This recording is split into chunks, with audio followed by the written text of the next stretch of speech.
Hello, Senior Stoner fans. It's the real Senior Stoner back at you for your Xvape Vista Mini Diamond Dab of the Day. Hello, everybody. Thanks for joining me. As always, if you enjoyed today's video, you know what to do. Join the family, send a like, and I respond to all comments. How many of you out there worry all the time? I do.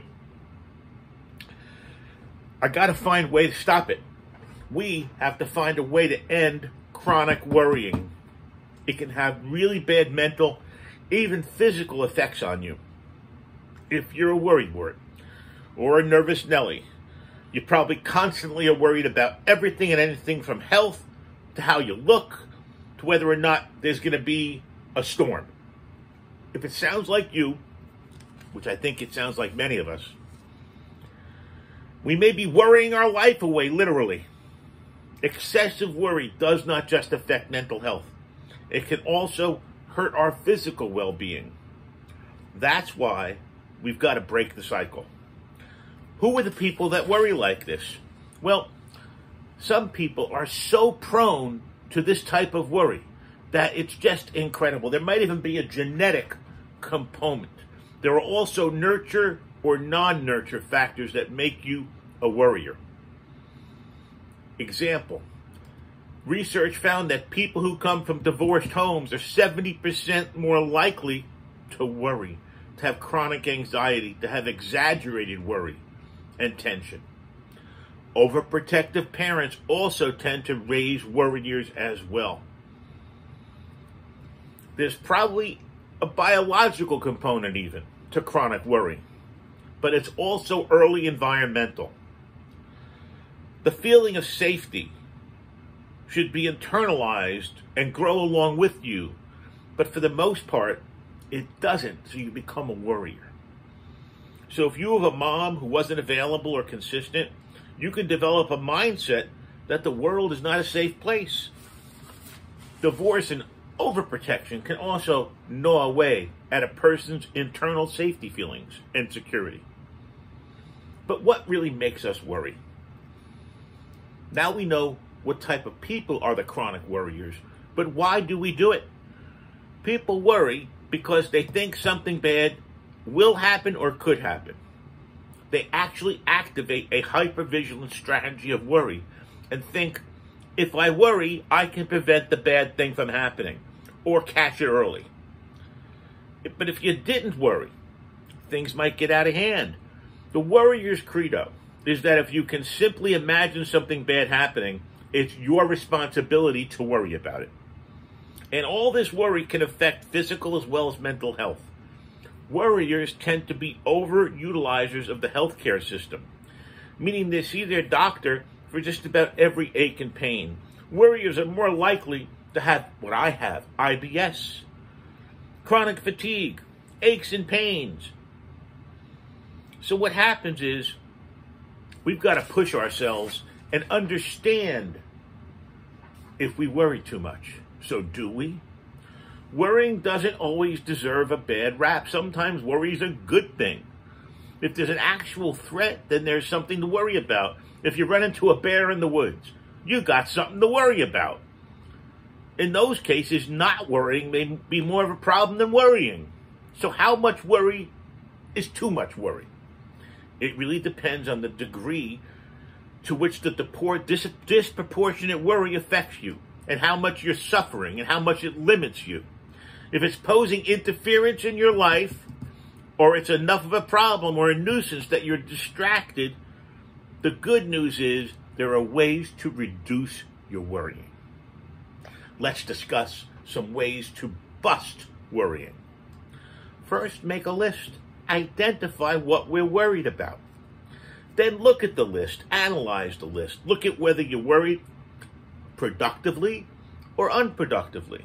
A productive worry is one that you can do something about right now. By contrast, an unproductive worry is one that you can't do anything about. It's more of a proliferation of what-ifs over which you have absolutely no control, and there's no productive action that can lead to a solution. We've got to embrace uncertainty. Once we've isolated our unproductive worries, it's time to identify what we need to do to accept or figure out in order to get over them.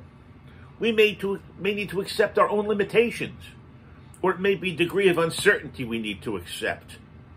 Either way, when we accept uncertainty, we don't have to worry anymore. Acceptance means noticing that uncertainty exists and letting go, focusing on the things we can control, enjoy, or appreciate.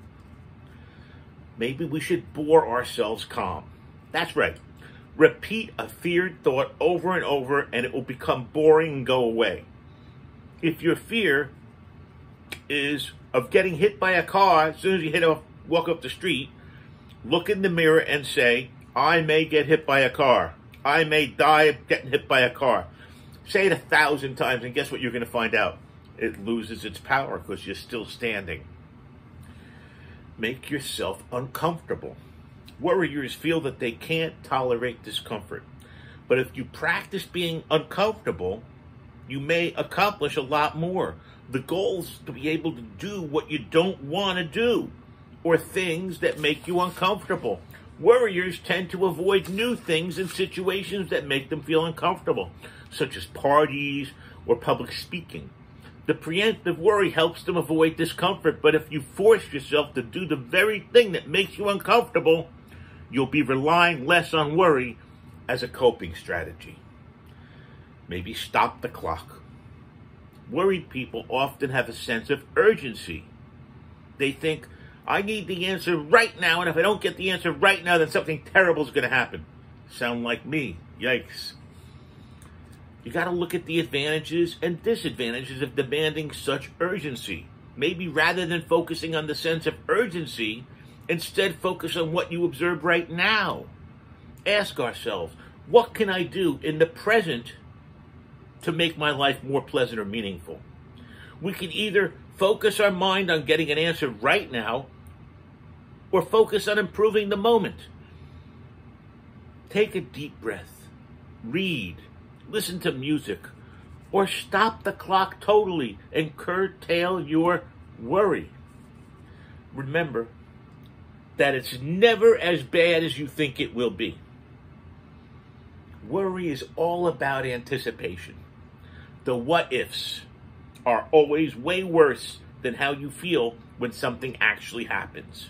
Worriers tend to worry about things that, even if they happen, they usually can handle it. Worriers are actually good at handling real problems. That's why I was the fireman in my companies. Everywhere I worked, when there was a problem, they sent me. So I was the worrier. I am the worrier. Maybe even cry out loud. The emotional part of the brain is suppressed when you worry. The emotion only kicks in later with gastrointestinal symptoms, fatigue, or rapid heart rate. Let's use our emotions. Let's not try to get rid of them, because when we are crying or angry, we are not worried. And ultimately, we need to talk about it. Beside the cognitive therapy techniques we talked about, which help change troublesome behaviors, talk can also help chronic worriers worry less by getting to the root of the issues. Talk and cognitive behavior therapy work well together, but each individual who worries like this needs to understand what causes their worry and what it's related to. You see, if we dig deep enough and go back to the early bases, it goes away because you've gotten to the roots. Boy, isn't that something? You get to the root of it, and you have an opportunity to fix it. This has been The Real Senior Stoner, and today we've been talking about excessive worry and how can we limit it, how can we even stop it. Thanks for joining me as always. Since I know you enjoyed today's video, hit that subscribe button, those of you who haven't. Tell your friends about Senior Stoner. I'm here to help everybody, and I value every single one of you out there. At Senior Stoner, you're not just a number. You're a person. Here we go, everybody.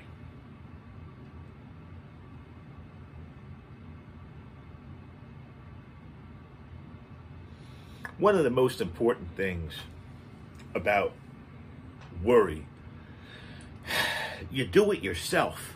Okay? So guess who's the only person in the world that can stop your worry? You. Cheers, everybody. Let's find ways to stop or minimize our worrying. Cheers.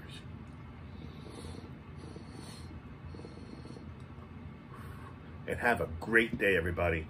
I'm taking light hits because of my breathing. Have a wonderful day, and thanks for joining me.